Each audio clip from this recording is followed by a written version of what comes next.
There once was a man named Gold Roger who was king of the pirates. He had fame, power, and wealth beyond your wildest dreams. Before they hung him from the gallows, these were the final words he said. Our perspective is yours for the taking, but you'll have to join us first. We left everything we debated at the Yonko table.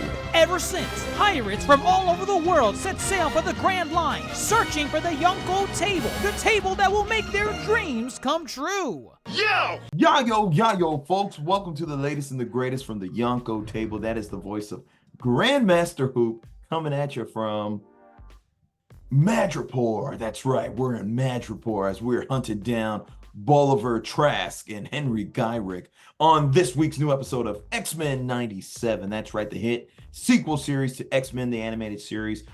7 episodes in, and good moogly, we've been in for a ride. It's been a treat watching this show. We're enjoying it.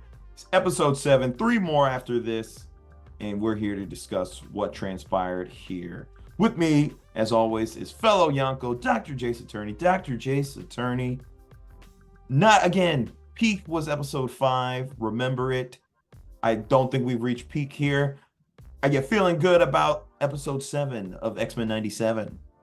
I feel great about episode 7.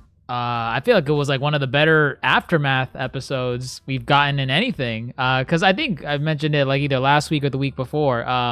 We were definitely going to get an aftermath episode where we just get everyone's feelings on what happened in Genosha. And we got it here, but it wasn't boring. It was really good. It was fantastic. You had Gambit's funeral with, Royal Flush, mon ami. He did that bit. It was great. It was great. We saw Nightcrawler in his how do you call it? His priest robes. His that was kind of cool. Sure. A lot more also took place in this episode. We're going to discuss it all in record time. We're not alone. Let's hear what supernovas are going to be joining us on tonight's episode. All right, Dr. Mondo, you are here as well. Episode 7, X-Men 97. Did it reach the peakness that is episode 5? It's not the peak of episode 5, but it doesn't need to be the peak of episode 5. It was a really good episode. I enjoyed it. It's a very nice aftermath episode, like kind of seeing not only like where the world is, but where all the characters are after everything that transpired, and really building up to the finale, like the 3-part finale that's going to come out next week. Really setting the stage and putting all the dominoes in place. Ooh, dominoes, as they were mentioned in this episode as well. While you X-Men were gallivanting around, we've been lying dominoes. We've been placing dominoes. I always like that analogy. It really works here. But I agree with both of you. It's a good episode. I call it like a transitional episode. We're transitioning, I think, into obviously we know we got the 3-part finale. That's going to be the next 3 episodes, 8, 9, and 7. And we're setting some things up. There's some good setup, some good aftermath, and it's a check-in. We're checking in with these characters and seeing how the events of Genosha really kind of affected them. Now, before we begin, let's another disclaimer, folks. We are not comic book readers, and that is okay. All right. With that said, we are enjoying this show. And we're critiquing on its execution. That's the biggest thing. All right, if they're not executing right, then they're not executing right. Just wanted to get that clear. All right, now with that said, my big book of X-Men, I think I know some things, and we'll get into this. But also there's some bigger overarching connectivity to the greater 90s Marvel universe that we'll get into. But let's just kick it off. Remy's funeral. I think fitting, given the most tragic death that we saw in the Genosha attack, and Kurt giving the eulogy, leaning into his his religious side, and I think I don't think we see that much of the religious Nightcrawler outside of, I don't know, ever. As far as popular media goes, we don't see it much. I mean, X2, we got a good amount of that, but like to this degree, I think this was great. Nightcrawler giving the eulogy. And kind of going off of that, I'm glad that they kept that part of him to his character in here, because it was a comment underneath one of the other shorts that we did involving Nightcrawler. I recall the comment. Yeah, and it was someone that was basically saying that they think that Disney's version of Nightcrawler, when now that they own Fox and X-Men and all that, that it was going to downplay a lot of his religious elements. And in the back of my head, I'm like, man, I really hope they don't do that, because that gothic element to Nightcrawler is so tied to his character that if you separate it, I don't know, it's like making Spider-Man or Peter Parker like not a nerd or something. Like, I don't know, it doesn't fit well. But the fact that they had Kurt here in his little attire giving that eulogy, I'm like, oh, thank God. He's there. He's fully baptized in the light. I loved it.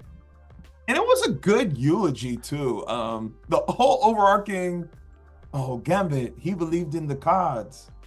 And he would used to say that the cards, but I believe that he was bluffing. I was like, ooh. That was a great line. I like the card analogy. It was good. That was a great line. Yeah. I mean, I got some other ones too from the eulogy. I also really like when he said, per his kinetic gifts, Gambit had endless faith and potential, and yet seemed so blind to his. I thought that one was perfect because, his whole bit is kinetic energy and charging and, kinetic versus potential. We're bringing out 8th grade physics here. I was like, I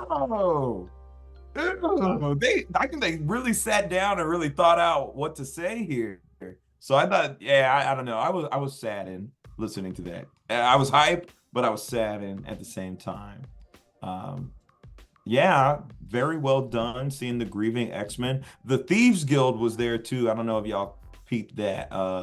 Gambit's little thievery family. Those were those extra bodies that were there. I don't think I really know much outside of that. He's just part of that group, but they were there. Nice. Those were the other people that were there, like the other white-haired person. Correct. I thought hair dude. Yeah. For a minute, before it was said that she wasn't there, I thought that was Rouge, but like she just dyed part of her hair partially black and left the rest white. I don't know why she did that, but that makes a lot more sense. That it was someone else. That was not Rogue. Rightfully so, Rogue. I like how Wolverine put it.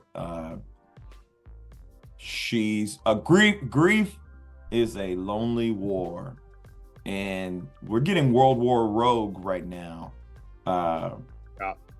Honestly, just a little tangent. Wolverine, again, he doesn't really talk a lot, but when he talks, he drops bangers. I love the Wolverine lines, all of them, in this show.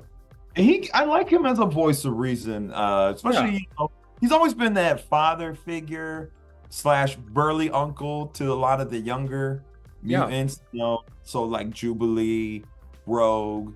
I definitely remember this being super highlighted in X-Men Evolution, given that all the other mutants were kids. Yes, they were kids, and the only aged up ones were Storm and Wolverine. But I'm fine with this less attention on Wolverine. I mean, even later on in the episode during the action sequences, he's not even getting that much screen time, which I'm honestly fine with. I am totally okay. I like him here, just kind of being a voice of reason for some. I think it works.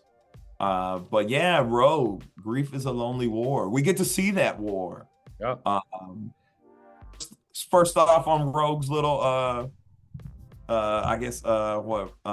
world, how you want to call it, worldwide tour, there we go. stops at the army base, and she's looking for Gyrick, and we get a recognizable face, or a recognizable name. Did you catch the name of this general? General Ross. General Ross. Who voiced him? He sounded almost like beat for beat, like the prior guy. I forget his name, but I know he passed away from the MCU. Yeah. Mind you, I don't think he probably recorded this, but it sounded like almost exactly like him. I'm like, is that him? But it can't be him. William Hurt. I don't think it was him, but I'll have to do some research because he might have been able to record this. But no, they also would have given him a special appearance or something in memory of. In memory of in the credits. But okay, I will look that up. But I think it's cool that General Ross is here, just because, well, one, he even name drops the Hulk. He's like, "What are we afraid of? This base is supposed to hold the Hulk." Oh, the MCU is real. They made a reference. Oh my god! It's not about the MCU being real. It's about the greater Marvel 90verse, because the Hulk had a show in the 90s. Tied to this verse? Tied to this? I can't recall if they had crossover, but due to what is it called? The proximity to the 90s, or not even proximity. It's like where you kiss one person and they kiss someone, so therefore you kiss them. The transitive property, is that what it's called? I'm pretty sure characters like Iron Man from the Iron Man series appeared in the Hulk show, and Iron Man appeared in the Spider-Man show, and X-Men appeared in the Spider-Man show, which means they're all connected. Okay, yeah. Yeah. Transitive property, right? Yeah, like yeah. I wasn't surprised that they brought the Hulk in, as in like they mentioned the Hulk. I wasn't surprised at all. I was just like, oh, cool. That was basically.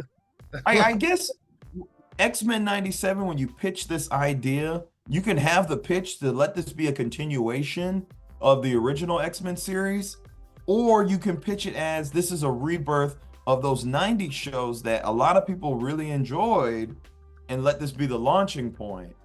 Okay. Yeah. Like a universe. It could be a universe. Who knows? It could be a universe. Is that such a bad thing? Oh, my connectivity. Oh my god, I can't wait. Oh no, okay. And again, there's more to this little thing. I know you're gonna mention one character in here, and you're gonna be like, "Oh my god, when he appeared in the episode." Listen. I'm not hyped that he's here. But and also I had to do some kind of connectivity dots. Captain America. What does Rogue call him? Rogue calls him America's top cop. Correct. I was like, ooh, Captain America's a cop. Which is it? I don't know. That kind of fell off to me, because like, isn't Cap like against like government? Not tyranny, but like it felt kind of weird. She was almost painting him like an Iron Man to a degree. You know what I mean? Like she was saying like, oh, you bend the knee to the government, like a Superman, Yeah, it's like you're their attack dog. And it's like I'm like, but in my head I'm like, is that really what Cap is? In all instances, when the government was out of bounds, he seemed to have always like, stepped in and say, no, we're not doing that. At least in the movies. But no, the comics too. The comics too? Yeah, okay. Civil War. The government stepped out of line. He's like, absolutely not. We're not doing that. Civil War was pretty, as far as the sides and the reasoning are pretty much still the same. He was against it. But I don't know. It just felt like I felt like, because the show is about the X-Men, when they include the bigger Marvel-verse characters like this, like Captain America makes an appearance, they kind of like, I don't know, like kind of like downplay him a little bit, like with Rogue calling him like America's top cop. And it's like, I bet you if Captain America had his own 90s show or whatever, I doubt that was the emphasis they gave him in the show. But because it's about the X-Men, they're like, oh yeah, look, he's America's top cop. He's a government dog. He works for the government. And I'm like, that's not Captain America. He doesn't do that. Yeah. Also, his little bit about me running into Mexico, wearing red, white, and blue and tearing stuff up. Yeah, like what? That's not Captain America. Like that's not my captain. Not my America. I don't know. And so that's the thing. So like, I know there's an episode of the original series where it showed Wolverine's past in World War II, and obviously he teamed up with Captain America.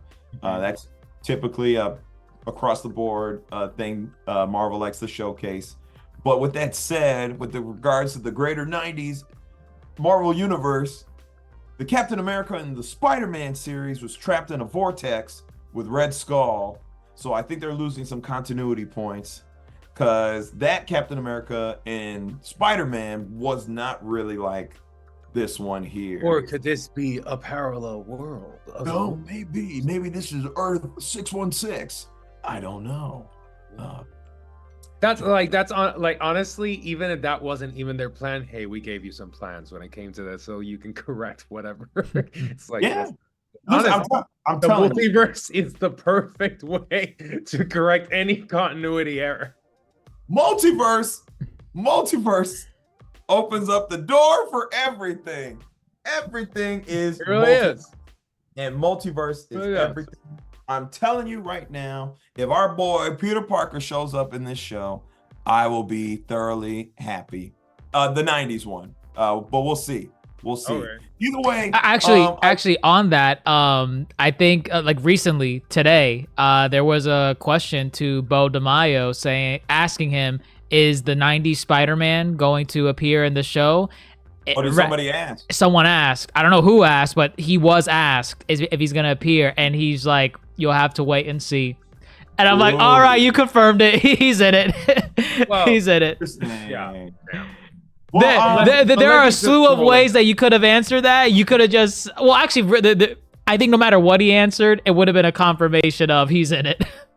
Correct. If you say no comment, it's like, well, what are you hiding? He's in it. But yeah, damned if you do, damned if you don't. But can't wait to see him. I mean, hey, I'm telling you. That's good. I'm telling you. Yeah, that's gonna be pretty cool if he appears. X-Men 97, Spider-Man 98. That's where we left off. It could happen. But it definitely does feel, though, especially in this episode, there's this overarching kind of nobody is with the mutants. Yes. It's like, even I think like the other examples, like when Cyclops is talking to, I think, the senator. Yes, correct. Wait, what? Wasn't that the president?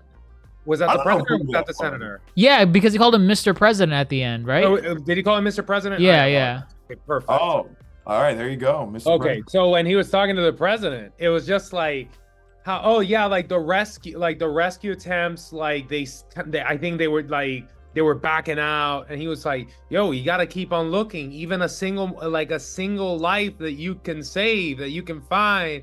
Oh, and like Cyclops even goes in and starts talking, like, to kind of convince, like, there were like non-mutant lives that were lost in Genosha. The blonde lady that I forgot her name. It's like, Oh, it's the UN lady. the UN, Yeah. It's like, she's not a mutant. It's like, go in and look for her, that kind of stuff. And like he was like, no, and and like what Cyclops says, yeah, like, because our lives are just like for the polls. Oh, But I got you. yeah, look for the line because it was pretty good.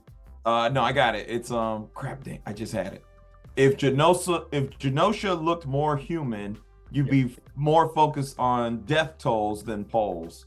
That was Man, Hillary Great Clinton line. wishes she could say something. stop. No. Like I mean, at the time, Pokemon Go. this would be Bill's administration. What I mean is Pokemon Go, more like Pokemon Go to the polls. I just heard the poll slang. I don't know. I feel like Scott dropped bars involving polls, and I'm like, man, Hillary wishes she could. She did it. She did it. Sure. I mean, it's a bar. It is honestly, It's a bar. But yeah, like that was a great line. It was a good scene because again, it's kind of like even with everything that has happened, you know, like still everyone is like against them. It's like literally their nation was destroyed without any provocation, and they're finding ways to not, it's not even almost like making it their fault or just like go against them. But and their fault is a good point too, because that's kind of Roberto's kind of mentality. He's like, look what happens when we don't hide. yep.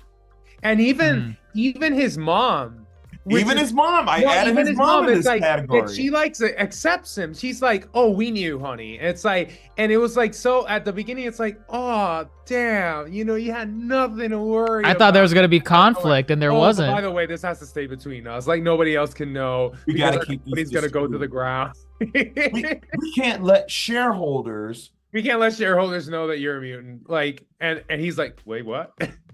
Right. And it honestly, it was like, it was a really good scene because it was a bait and switch. You really did think it was going to be either A, you thought it was going to be conflict. Or, yeah, like, because like you initially thought it's going to be conflict. Then you go in and it's like, oh, that's so touching. And then it just flips again. Yes. And it's like, and it becomes like very underhanded. It's like, yeah, it's like, I accept you, but nobody else will. She basically said, I'll hide 1,000 mutants before I let this company die. But there was like another scene, the one where Hank is with the reporter. Oh, yes, Beauty and the Beast. Oh, No, wow, is that what that was? And it's like, the way he says, it's like, I think it's like, let me show you the death of a dream. Ah, yes, the death of a dream. He says, like, let me show you, like, it's kind of like, come with me. It's like, I will show you the death of a dream. So they're a thing, right? Or they were a thing at some point? I guess they're into each other. That's what I'm picking I up. saw the hand touch. I'm like, ooh. But Or she said, freaky. "You mind walking with me, Hank? Would you like that?" And then like, she touched his hand. I'm like, ooh. Yeah. I mean, What does that look like? I think she's clearly into this. Or she's into Dr. McCoy. Right. But then she keeps leaning with this normal people versus mutant bit. And I'm like, you're not doing yourself any favors when you like word it like that. Like it's problematic. And Beast now sees it. And yeah, he says, maybe Charles' biggest mistake, I wrote this one down too, begging for our tolerance was our first mistake. Oh, he said okay. Yeah. Or your tolerance. Begging for your tolerance was our first mistake. Mm-hmm. It's like, I guess we'll just take it, No, and and I think it's really interesting, like this episode, because at least from what I know, the X-Men, like what I've seen in the movies, even I think with like maybe like here and there some of the old series, right? And because I didn't like follow through like every single episode of every X-Men series. I think this is like the first time that I've seen like in the show or the X-Men that like they're doubting their position. correct. Very much. It's like, because it's like the faith in the Dr. and Professor Xavier, the faith in that idealism of, we will coexist with humanity. That idealism that, even though they've saved it, like humanity's constantly shunning them, even though they've constantly saved the world. And but they just keep trying and trying and trying to just like extend an open hand just to be encountered by a fist. Yeah, I get it. And this is like the first time, at least, that I've seen it portrayed that they're like, I think we've done enough. Well, not only did they like, we've done enough, but they're tired. They're tired. It's like, can't win. it's like for me to get on your good side, for me to be seen by you, for me to be acknowledged, my existence to be acknowledged, I need to do all this entire list, which is more than 100 times what you would do. And I think it's interesting too, because someone I saw brought this up. They said, it's crazy how mutants, just because given their position at birth, how they are mistreated, and yet you have all these other powered beings running around who, because they were not given these powers at birth, they are treated as normal. The thing is less discriminated against than any mutant, and he looks like a giant moldy cheese brick. Yeah, like He's honestly, ugly. no, it's really funny, right? Because like a lot of the superheroes, you know, that they're adored and all that kind of stuff, they have powers. They're not like quote unquote normal people, Spider-Man included, you know? It is because they were not born with these abilities. They were not born. Correct. Like, they were given this. They're still human. They're not still human. They were just modified, given this. I mean, it's like you're something different. You're not human. That's a question I have for like just the Marvel verse in general. Like, is that ever addressed? Like, do they ever like look at characters like Spider-Man and like the Thing, Mr. Fantastic, Luke Cage, basically people that are non-mutants? Have they ever addressed like these people also have powers, but we're not gonna hate on them? Like, I've never seen an iteration of Spider-Man where Spider-Man gets down to ground level and people look at him and say, "Oh, mutant!" Oh, like they don't do that. Like they say is that he's a menace because, you know, J. Jonah Jameson is like, he's a menace. That's like one, yeah, like that's the most they'll say, but like they'll never like hate him because he's a Spider-Man. Like, do they ever address that in the spider powers? You're a freak. I've never seen that, and I think it's a big question in a world where there is a clear prejudice against mutants, which the only difference, like you said, is that they were born with their powers versus the characters like Spider-Man, Hulk, the rest of them, they got their powers through something else. But it's still the same concept. You still like I don't know. It's a world divided. You see Colossus and Hulk just running through a building. They're gonna find Colossus over the Hulk. Yes, no, that's true. That's dumb. That makes no sense. What's the difference? Look, they're gonna say Hulk's a monster, but him, that metal man, he's a mutant. He's gotta go. Throw the book at him. Correct. That is exactly. It's a big. It makes the Marvel universe very interesting as a whole. They never address it. I feel like it's less interesting. I mean, I just feel it's a giant hypocrisy going on. Very. It's a huge one. It is. Right. I think it makes that world much. I mean, now, you know, here we are talking about. It could just be kind of like a mirror image of like human hypocrisy. Definitely. Literally, you're right. Because again, you will judge by one's birth versus their character in the end.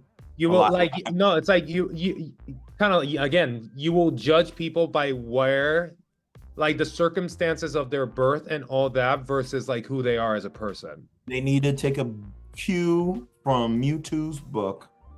He knows about. Read my mind. You read my mind. It didn't exist yet. It didn't exist yet. Mewtwo didn't exist. It did not. I'm pretty sure it didn't. I think that movie came out in 99. I think so. Yeah, like 98, 99. So they haven't watched Pokemon. Mewtwo was in the test tube. Watching he was in the test tube. 97, the original. Correct. Series. Correct. Gotcha. And he just said it. Gotcha. Yeah, it makes sense. Again, he learned that in a week, so that's crazy. The efforts are not effortless, or the results are not. There are results to them going back to Genosha. They find Emma Frost. She's alive. No Madeline Pryor. Scott's pretty shaken up about that. Mm-hmm. Man, I don't think he shed a tear for Jean when, I don't know, but like he's like Madeline, like My baddie. the mother of my child.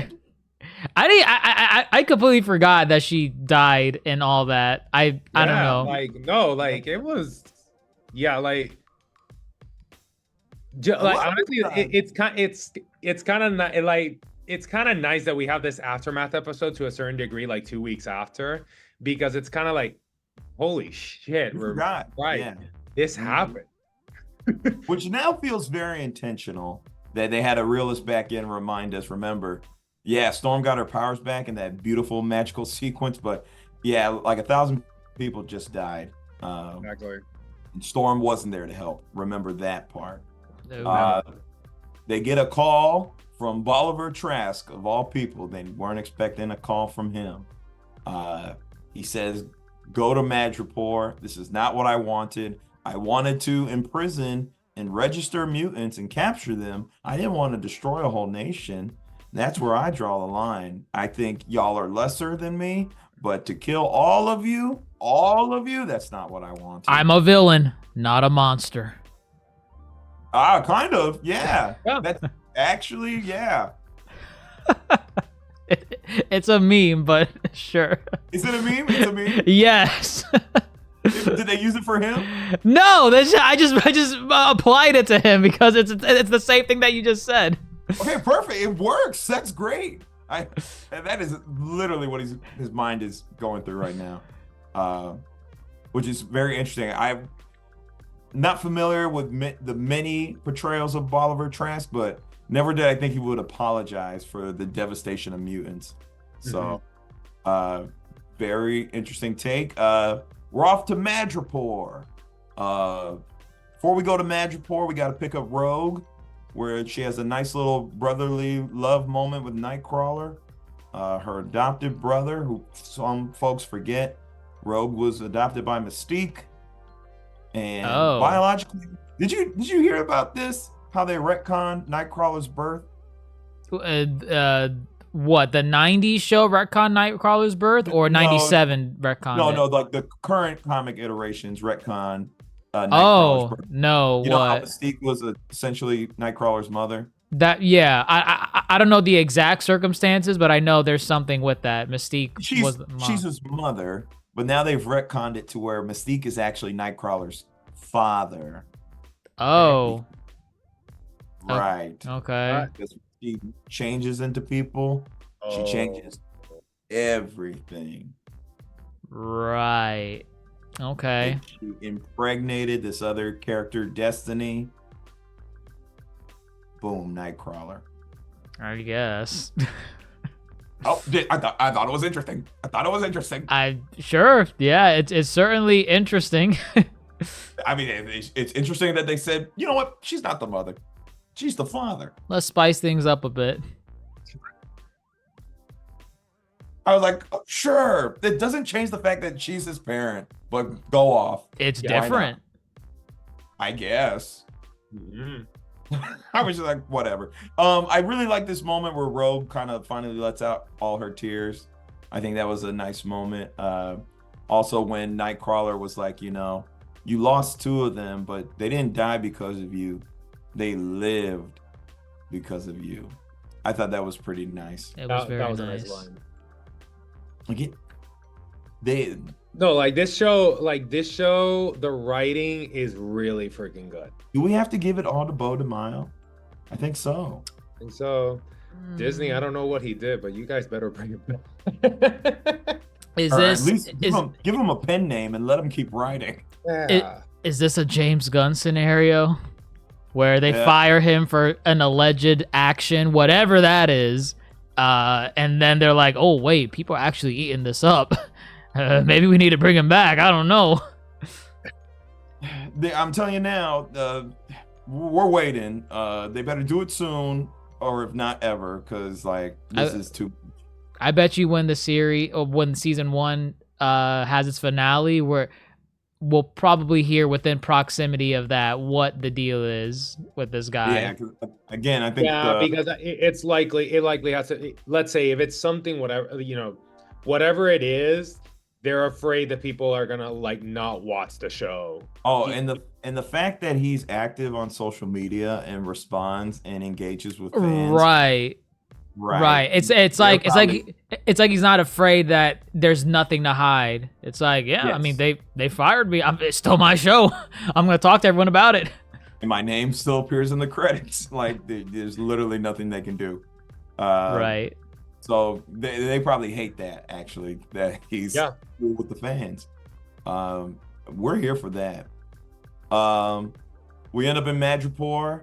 Madripoor is a well-known Marvel place. We've seen Madripoor in Falcon and Winter Soldier, right? Falcon and Winter Soldier, yeah. Kind of like it's a city. It's basically a city of the criminal underworld. Correct.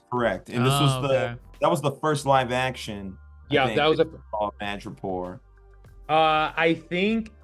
Correct me if I'm wrong. I think Madripoor appears in the Wolverine anime. Oh, I think Wolverine has to go to Madripoor. If I couldn't get past Peter Petrelli's voice as Wolverine. I'm Wolverine. I couldn't do it. Wow. I need Steve Bloom. Steve Bloom is my Wolverine. Steve Bloom is my Wolverine. But I like this dude. I think his name is pronounced Cathal Dodd. For 97? Yeah, Bub. I don't know. I like him. He's good too. Never the soda machine's never out of diet. What a dumb little code to get into the secret lab, where they find poor man's Oppenheimer about to, just, say goodbye to this world. And now he even says, now I am become death. I'm like, okay. Yeah, I was like, are you trying to quote Oppenheimer here? Keep in mind, this came out, they wrote this well before Oppenheimer. No, but that's like, no, but they are quoting Oppenheimer though. They are. No, yeah, it's like that's Oppenheimer's well-known quote, which is actually from the Bhagavad Gita, actually. And actually, interestingly enough, how the timing of this with the Oppenheimer film that dropped, it's like, okay. And then we get this interesting take with Rogue. She saves him first. And she's like, come on, you got to give us something, sugar. I have nothing. And then she just drops him. Same, sugar. What do you think of this take of Rogue essentially killing a man? Do we understand it? Oh, I definitely understand it. It's like your creations killed the people I held most dear. It's like, in the eyes of Rogue, it's like you are the culprit. It's like they're your creations. Take accountability. It's like, and she gives him a chance. It's like, that's the thing. Like, Rogue gives him a chance, saying it's like, oh, it's like, then what better way to make up for it than, like, redeeming yourself, well, you have nothing else. Right. Helping us, anything, literally anything. I have nothing else. Okay, then there's no reason for me to keep you alive. And like, even in the X-Men, the reactions are mixed, because it is very mixed. Wolverine is like, she just did what I'm pretty sure all of us wanted to do at some point. Like, Wolverine's all for it. Wolverine basically said what the fans usually say to Batman if he actually killed the Joker. It was like, it was about time. It was like, wow, he finally did it. He had it coming. Yeah. What of the teachings of Charles Xavier? What would Xavier say? Where is he? Where is he? Where is he? And you know what I really want to see, and again, I do not know the comic books. I do not know if like Xavier in the comic books also kind of like went with the bird people, which I forgot. I am so sorry that I forgot their. Shi'ar. No, I meant like that entire empire. Yeah, like the Shi'ar Empire. I'm not sure if that happened in the comics and then he comes back. I'm not sure, right? But like in this show, talking about the show, it's gonna be very interesting when Charles comes back, because it's like now there isn't that blind trust in Charles, in his teachings, in his ideology.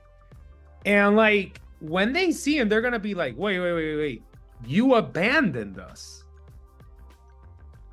Like, you abandoned us to this, and we were supposed to carry on your ideology, yet you abandoned this entire ideology. You abandoned us. Well, it's For interesting bird booty. because they're under the impression he had to go to live, right?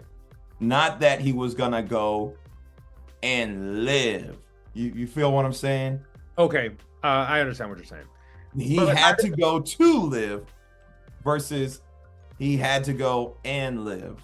Yes, But they think he's dead, right? No, I guess they know he's alive.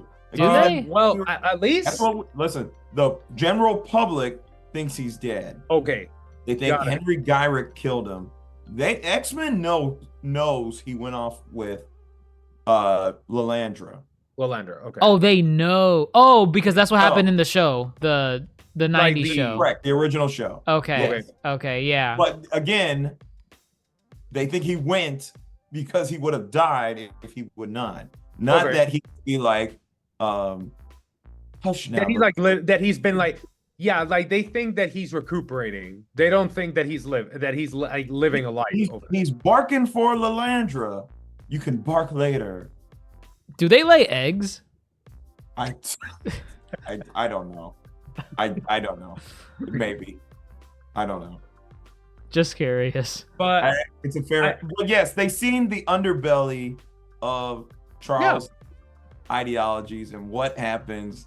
it's like it's reached the point, right? It's like you gotta draw a line. It's kind of like for every like extreme action, it's like you have to draw a line in the sand somewhere, right? They are tired. Yeah, they're tired. It's like the same way that Bolivar Trask says, it's like, oh, I draw a line like with killing like destroying an entire nation of mutants.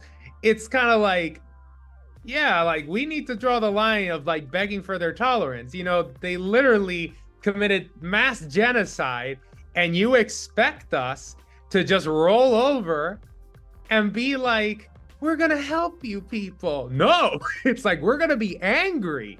And now that we're talking about it, I think it's actually a really good role reversal within the series. How you had Magneto, who's really trying to act like Charles throughout, the run of this series. Yeah. And then the X-Men are slowly becoming more like Magneto. Right. And so it's very interesting, especially given to the end of this episode. And I mean, we'll get there now. They have their fight with Sentinel Bolivar Trask because he's I don't know, he's a Terminator at this point. Mutant apprehended, mutant neutralized. He's whooping them. Which should have been a great little action bit, but they got whooped. Morph did the Quicksilver transformation, which again, I'd rather see actual Quicksilver be here than Morph be on I keep forgetting Quicksilver. I'm sorry, Morph can do this, because when I saw Quicksilver, I'm like, who? Wait, where did he get here? Quicksilver was here? I don't remember. Y'all didn't see him turn into Quicksilver? I just saw Quicksilver appear, like starting like throwing punches. I'm like, wait, who? When did he get here? Yes, it's Morph.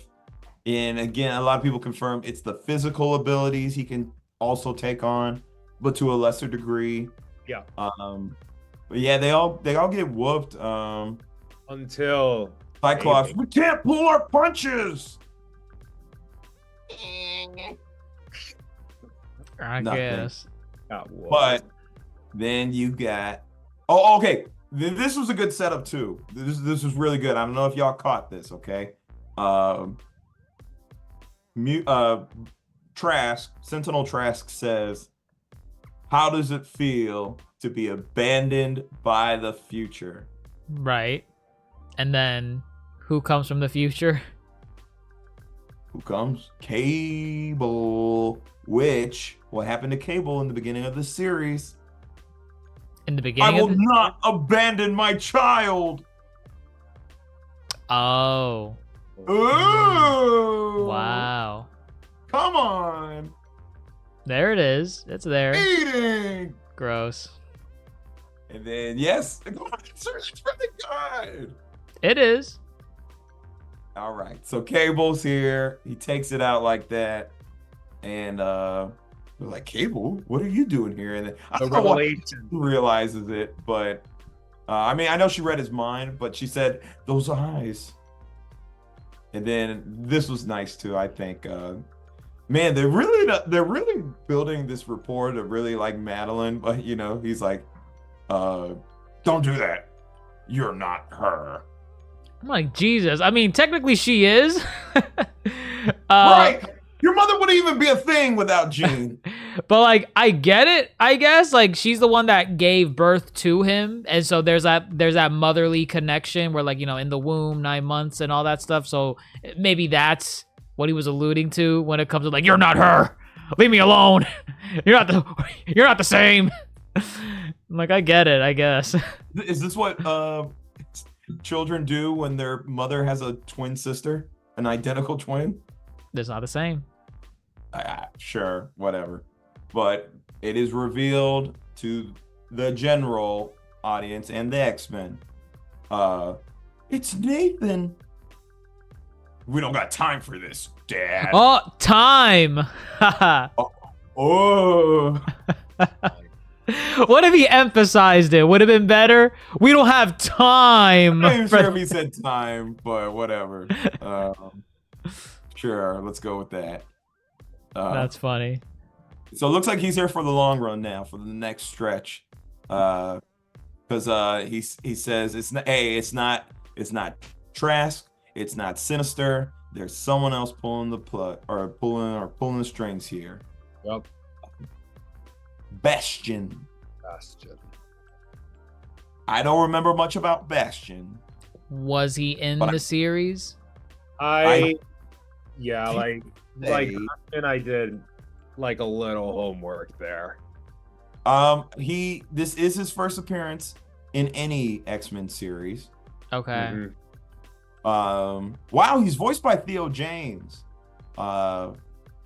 You know Theo James. I don't. Yes, you do.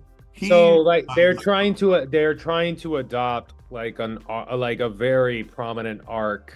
Wait, like, who is Theo James? Theo James, Castlevania. He's Hector.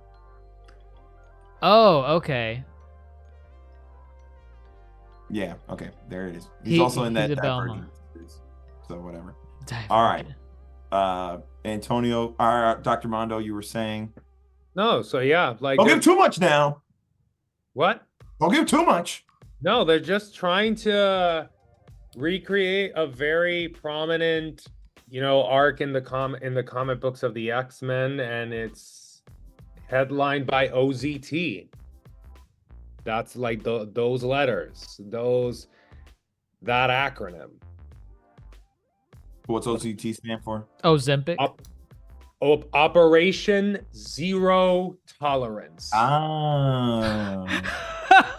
Is that really what it stands for? That's what it is. Operation Zero Tolerance. Oh, that's my faction from now on. Yep. They said, so what's your mantra? What's your motto? OZT.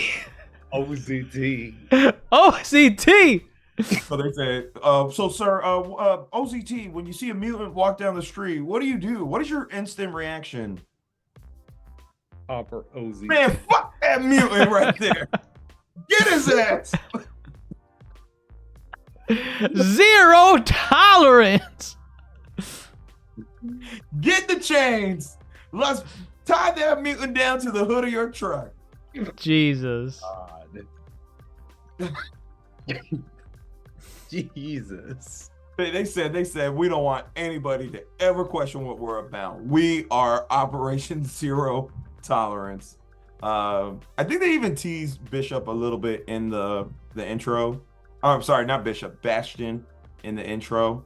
If I'm not mistaken. I think they do. Yeah. We might have saw him. That might also be another Sentinel. I'm forgetting their name. Either way, Bastion's here. I'm hoping to see more of him and him do some cool villainy. They did give us another big reveal here. Magneto's alive. Didn't see that coming. Did you not though? No, I thought he was dead. He got obliterated. He said it in German. In German. Come on. I don't know. I think you saw this coming. I can't say I saw this, whatever the hell this BDSM thing is. I didn't see that coming. But I mean, these are like insanely popular. You know what? If I didn't know that we were getting more seasons of X-Men 97 after season 1, I would be more 100% behind this character being dead. Like, oh yeah, it's the final season. People gotta die. Yeah, he's gone. But Magneto being permanently gone, I don't know. I don't know about that. How'd he survive, Shway? We'll find out. He used a magnetic shield. What about Leech and the Morlocks? Did they live? Oh, they're dead. So they died. Correct. They super dead. Because Correct. Bastion only has a fetish for a bearded Magneto. Do you see Leech with duct tape tied to a chair? No. Secluded? All right, so there's your answer. Why? Okay. What a vulnerable position Magneto's in. I don't think we've ever seen him in a vulnerable position. X-Men 3.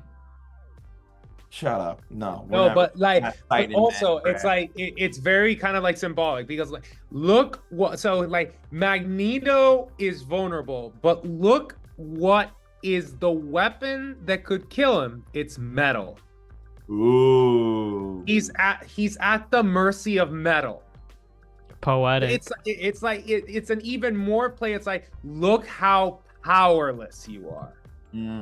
It's like that which you command is what can kill you right here and right now.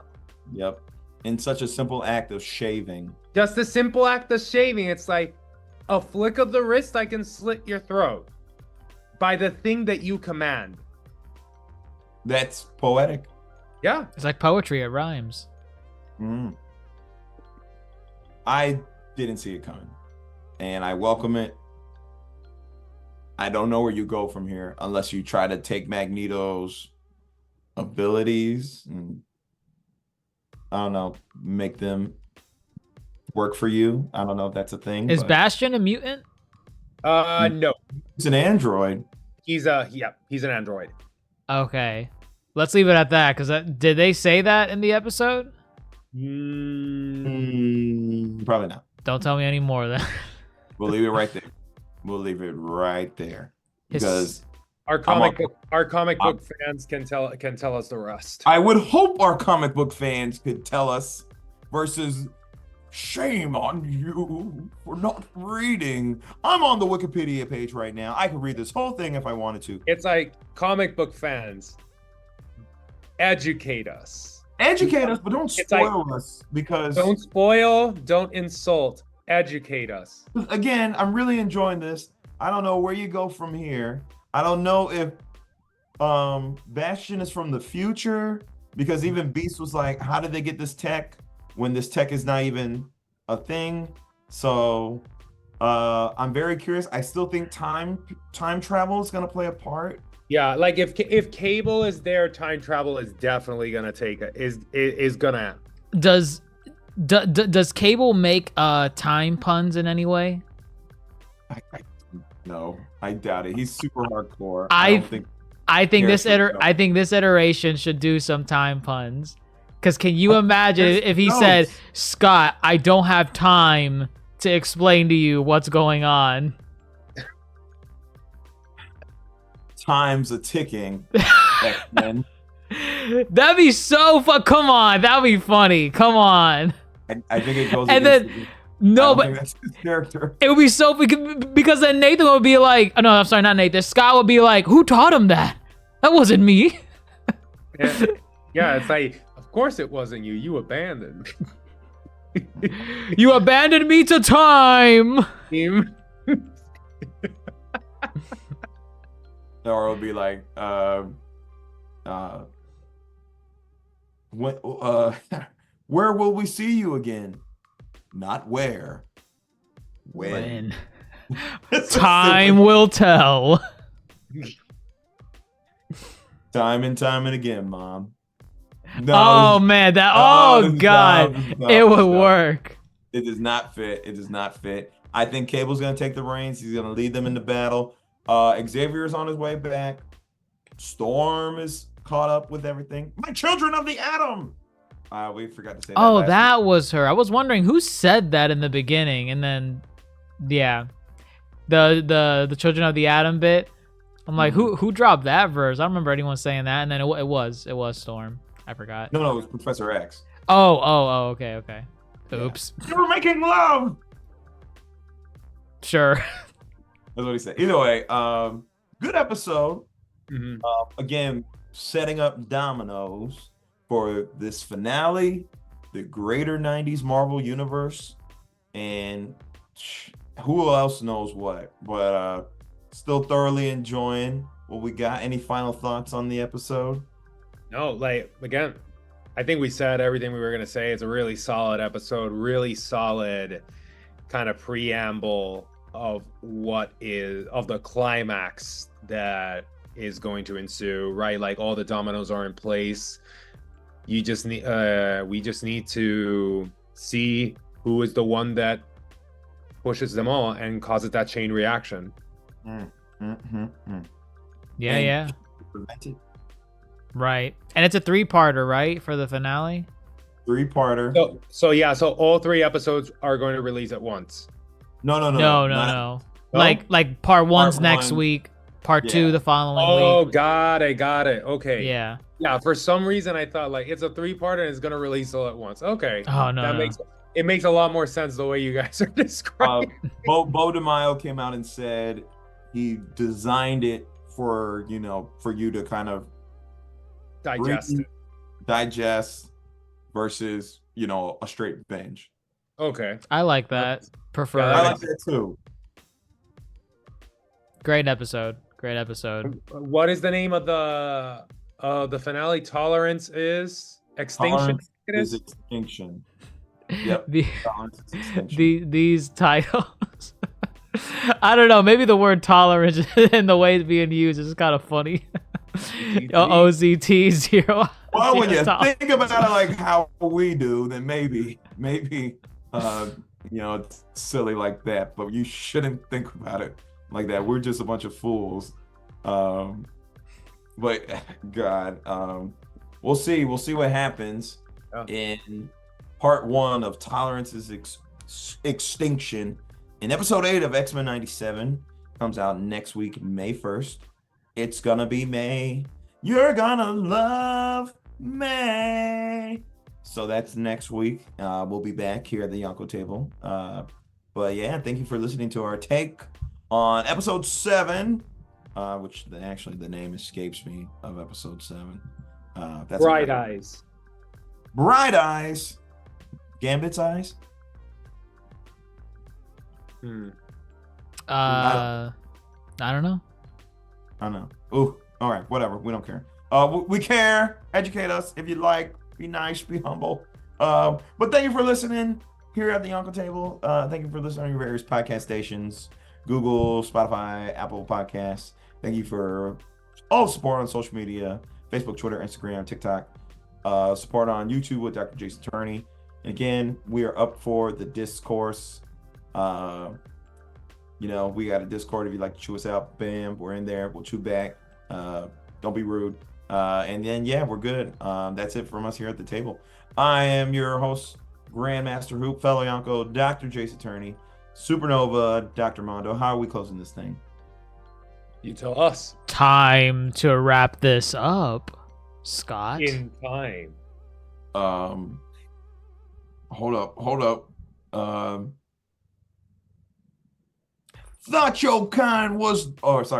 Thought your kind were the good guys. You killed those, sugar. Now you get me. Recording stopped.